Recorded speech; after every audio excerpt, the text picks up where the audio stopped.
if I can find that perfect passive income investment, I won't have to work. They're all a lie. You're never going to be exonerated from uncertainty, pain, or the need to do hard work. The more you own that, the more you can, now that really actually sucks, doesn't it? And if you truly accept that, you can avoid false peaks.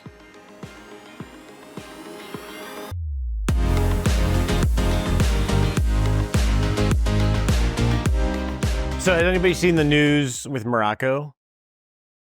Yeah, they had an earthquake a couple days ago. And I saw yesterday that the death toll was about 1,000, right? And today I was reading it this morning and it was 2,000, and no doubt that's going to climb. And you think about it, I was thinking about that when I was reading it, and I wasn't going to start talking about this, but through some of the conversations we had, all those people were just going about their day. There might have been a CampFI going on right there and they're hanging out, and then that, right? And it's interesting when you think about life, and I love when I hear younger people talk about time as the most valuable resource, because when I'm blown away by everybody here who's mostly younger than me, that you even have that perspective, because it's interesting as a concept. We know mortality is real, right? But really internally, we don't get that. We're going to live forever in our own heads. We always have lived forever, haven't we? Our concept of time is our life, and we've always been in our life. So yeah, I know I'm going to die, but I have a little medallion on my desk that says memento mori. You know, death will come at any moment. And I can conceptually try to remind myself of these things, but you sort of go in and out because life gets going on and we end up making decisions like drinking too much wine last night and like, I'm going to live forever. We think we're going to live forever, even though we know we're not. And the trick is, how do you start to remind yourself of these things so you cannot waste time? We've had a lot of great presentations today and yesterday. Is anybody here more confused or less confused? Where are we at? Less confused? It's sort of in and out, in and out, in and out. The problem with planning is, as humans, we are horrible long-term planners. We just conceptually are not very good at it because we're so immediate gratification oriented.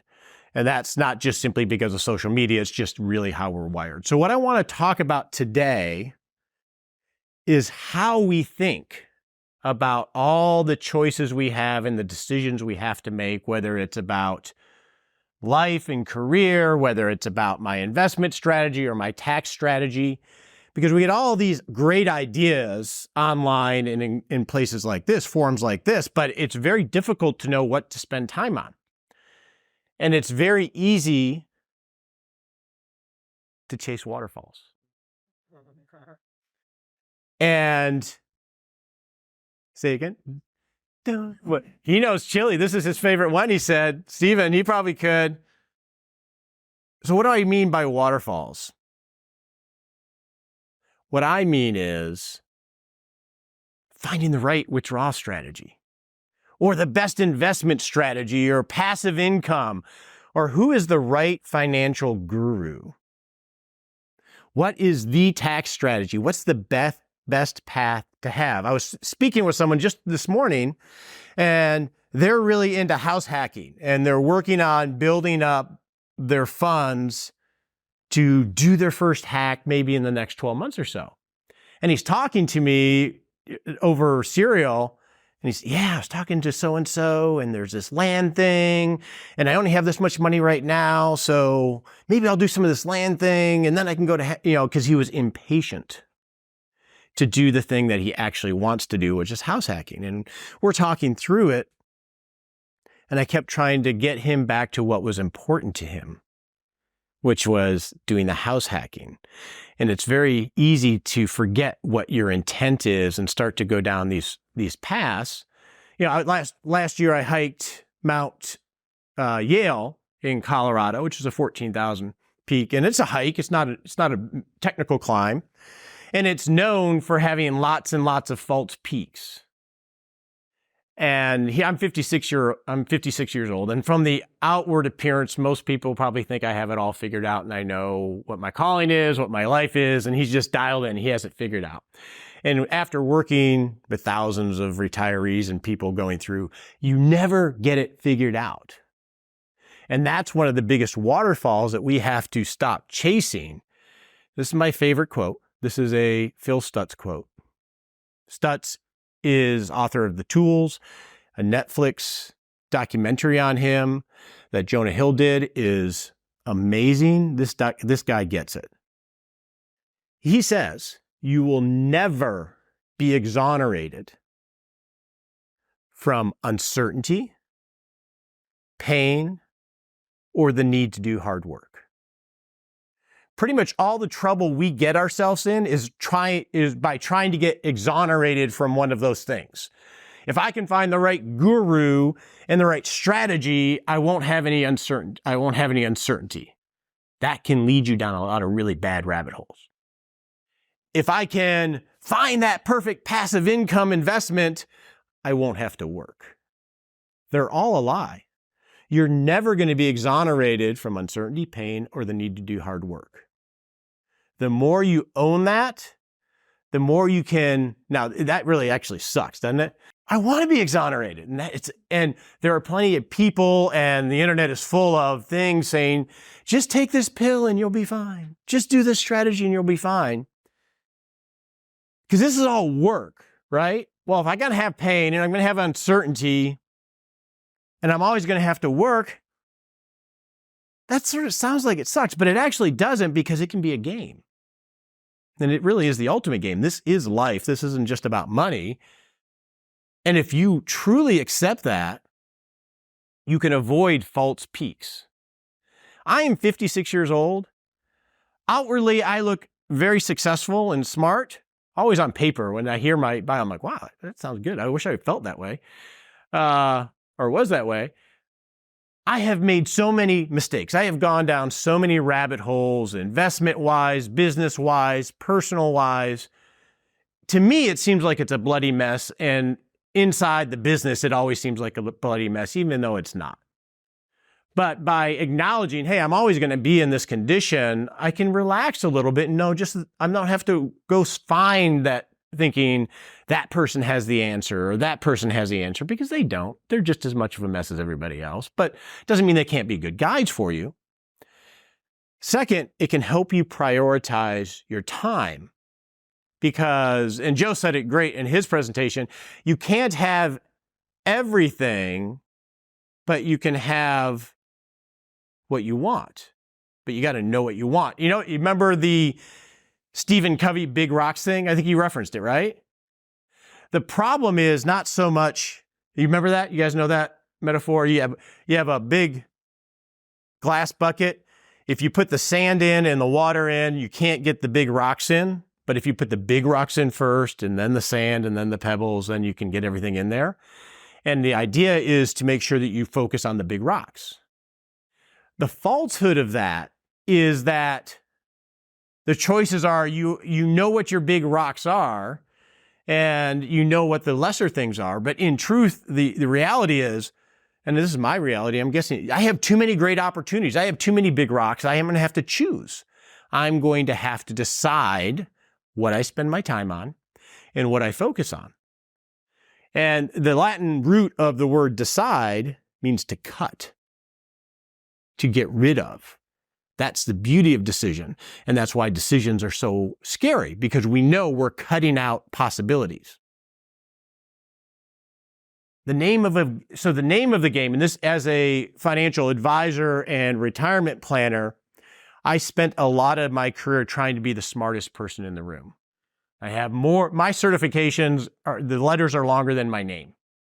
And that was part of my journey of being very insecure and wanting to be smart, because I felt I was supposed to know everything for the people I was serving. When in reality, I can't know everything. I know very little, whether it's markets, inflation, taxes, all that other stuff. And that's okay, because the name of the game is actually different. And this is what I want to focus on you guys on, is you can't figure this out. your path to FI or whatever career change you're trying to make. But what you can do is manage all the uncertainty. And so I think it's really important that you spend a little time having a structure so you can think or in an organized way more clearly so you can improve the quality of your decision making. Anybody here read Thinking in Bets by Annie Duke? Good book. Love books. Love books. So she frames it this way. We tend to think of decisions like chess, right? And chess is a finite playing field.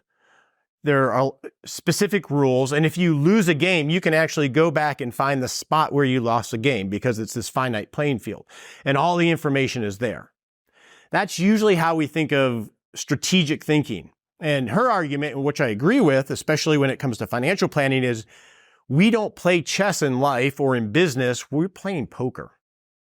Meaning we know what hand we have, but there's all these other outside influences that we can't predict that are going to influence our hand, but also how we play our hand. And in poker, you can do everything right and still lose because the wrong card came up or that person bet that way. And in poker, unlike chess, you have to be very good at thinking in an organized way to constantly play the hand well, knowing that you still may lose. And I think that's what we do in business. That's what we do in life. So how do you have an organized way of thinking about it? Let's dive into that a little bit. So I focus on retirement in my practice and on my podcast and in the club. And generally, when we're thinking about retirement or planning, it's the cool stuff, right? Tax strategies, Roth IRAs. It's the thing that is really exciting to us. If I can get this to open up, if you open up there for. But really, we want to think in an organized way, and it's always going to start off with what values, and this is what we do with clients, and this is what I would suggest that you do even if you're a business owner. What are the values that I have? For me, a value is adventure. I am at my best when I am adventurous in my life. So I establish what your values are, and then we have values within our business of what we are and who we stand for, and those are our guiding lights. Then, the hardest question of all, what do I want? That question will never go away, and you'll never have it answered perfectly. And the reason is because you are not a constant, right? Divya, if I had met her a year ago, I'd be meeting a different person. There'd be a version of Divya, but it's not the same person. I've been married 33 years. I always say I've been married to like 4 or 5 women, right? She's a version of who she was at 24 when we got married, but she's not the same woman, and she's changed over time. So what you want is a question you want to keep coming back to within the context of what your values are. And then ultimately you can turn those into goals. And in retirement planning, from a retirement planning perspective, it's what is that base great life that I need, spending wise, and then what are some of the spicy things that I can add in a discretionary way. And those goals are going to have a start, a frequency, and a stop. So that what I use, so if that goal setting structure doesn't work for you, what I would suggest that you do is think about regret minimalization. Top 5 regrets of the dying. Baughier Ware wrote the book. She was a hospice nurse in Australia for years, and she asked questions, and she wrote a book about what those top 5 regrets were. I don't know if I'll remember the whole 5 here. I wish I would stay in touch with my friends. Wish I wouldn't work so hard. I wish I would have allowed myself to be happier. I wish I would have lived a life more true to myself. There's 4. Remember the 5th? I looked it up this morning, but I resonate with that. Every moment I want to show up and be fully who I'm supposed to be and be in touch with my friends and allow myself to be happy, live life on my terms, not what someone else expects from me. I try to do that every single day and iterate myself. But ultimately, once you have these down, let's say you have this vision of where you want to go, maybe you have a retirement goal or a FI goal, you do some of the, now what resources do I have to marshal to get to that goal? And those resources are going to come down to, and again, I'm mainly a retirement guy, so this is my world. Those goals are cash flows, future cash flows that I'm going to need to solve for. And the way you're going to pay for life is basically through three things. What we call social capital, which in the finance space is Social Security, annuity income, pensions. That's going to help fund all those cash flows that represent the goals, that represent your values. And then human capital, which in this crowd is probably the most valuable asset you have, is your human capital, which is your ability to earn income. I call it the superpower. Now I know it's feasible for me to retire, but I don't want to go on that journey right now. Or I want to be FI by 30, and it's feasible, but man, that path is, I don't want to eat rice and beans for the next 10 years. I want to travel. So even though it's feasible, I don't want to do it. And even with business strategy, there's lots of different ways to accomplish things. You just have to figure out what paths are feasible for you to do and which one is right for where you're at. Like for me, my advisory practice, I'm supposed to be scaling it big. And that's a path that I could do. I don't want to go on that path. I don't want to go on that journey. So I don't do that, even though that's what everybody says I'm supposed to do. Once you have a feasible plan, then it's how do I make it resilient? We'll go back to that sailing to England. Great, it's feasible that I can get there, but what happens if a storm comes? What happens if the pump goes out? Do I have the skill set to be able to do it? Just because something's feasible doesn't mean it's going to happen. You have to make it resilient so you don't get knocked off course and flooded in the water or stranded. And that in planning is doing stress testing. Okay, if I spend all this money on this business strategy or this house hack, what happens if it blows up? What's the worst case scenario? Can I live with that? Or is that going to blow me up? Right? Jim Collins would call that, is that marching below the death line? Am I taking too big of a bet for the potential payoff that if I'm wrong, everything's going to blow up? You need to know that, because the key thing is you got to stay to live and fight another day unless you feel really dialed in. But that you have to go through a thinking structure, and then you can get to optimize. In financial planning, I call this the bling, right? We all like the bling, right? This is always where we end up starting, because it's the motivator. Either it's fear, greed, or something along that lines. And that's fine if it spurs you to action. But to make good decisions here, you have to start at the beginning. What's my vision?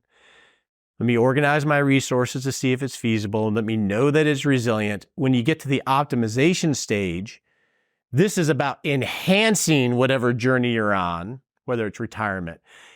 We always go backwards. Or we tend to want to go backwards because it starts with, I read this article about this Roth conversion, or someone said this cool thing about land deals.